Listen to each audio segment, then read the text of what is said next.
So Daniel Bwala says that the temporary excitement about the interview has not lasted and it will not last. So before the prophecy of David Bwala reaches its final fulfillment, let me take a brief look at the lamentation and see where consolation may be required. Because in his statement, Bola begins explaining that some of his fiercest critics cannot even stand local TV anchors, yet he was willing to appear before any interviewer anywhere in the world to defend the administration of President Bola Ahmed Tinubu.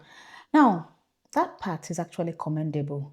And to be fair, nobody is really disputing Daniel Bwala's intelligence either, because the problem with the interview was never intelligence, it was integrity. The interview itself was quite basic. It required no extraordinary brilliance. The central issue in that interview raised by the interviewer was simple. Bwala's own public statement about the same administration he now represents. A truly smart move for someone whose job is public relations for the government would have been just straightforward.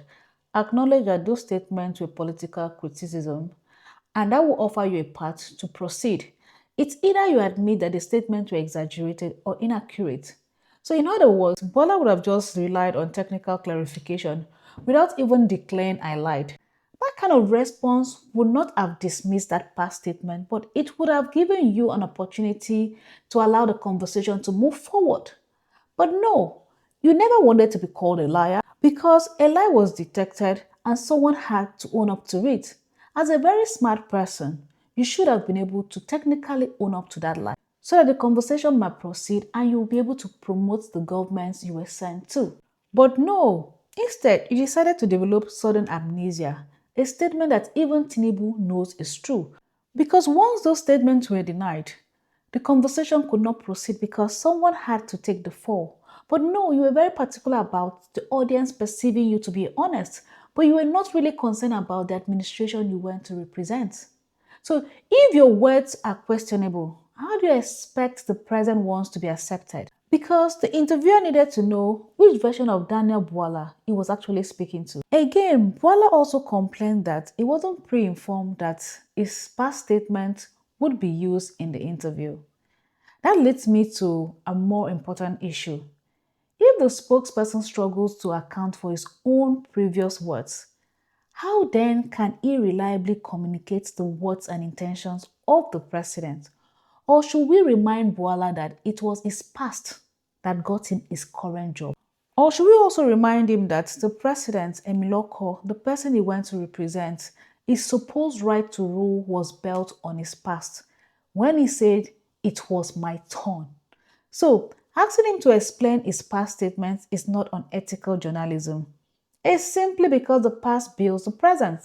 As expected, the deflection technique of the APC did not really work on Hasan, as they tried to bring the blame on the opposition, and so Bwala had to put it in writing. So, accusing opposition of lacking vision and direction. But Bwala, the interview was not about the opposition party. Opposition did not even know you had a meeting with Hasan.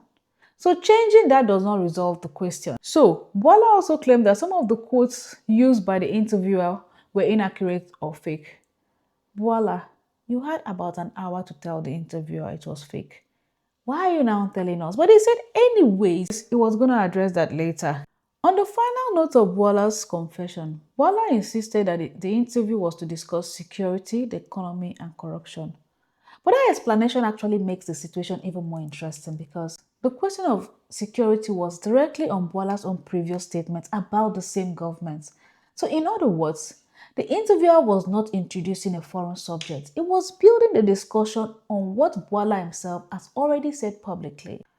And so again, the statements were denied. And this also created a real problem because if you refuse to accept or acknowledge your own previous statement, how exactly is an interviewer supposed to proceed? Before any meaningful discussion about security could begin, the interviewer first had to establish which version of Daniel Bwala was speaking. Is it the one who made those earlier claims or the one now defending the same administration? Daniel Bwala had to choose a side. So in the end, after 6 months of preparation, All that was really required was a few seconds of self-evaluation and a conscience that remembered the past. It is a truth at a time. Take care and have a nice day.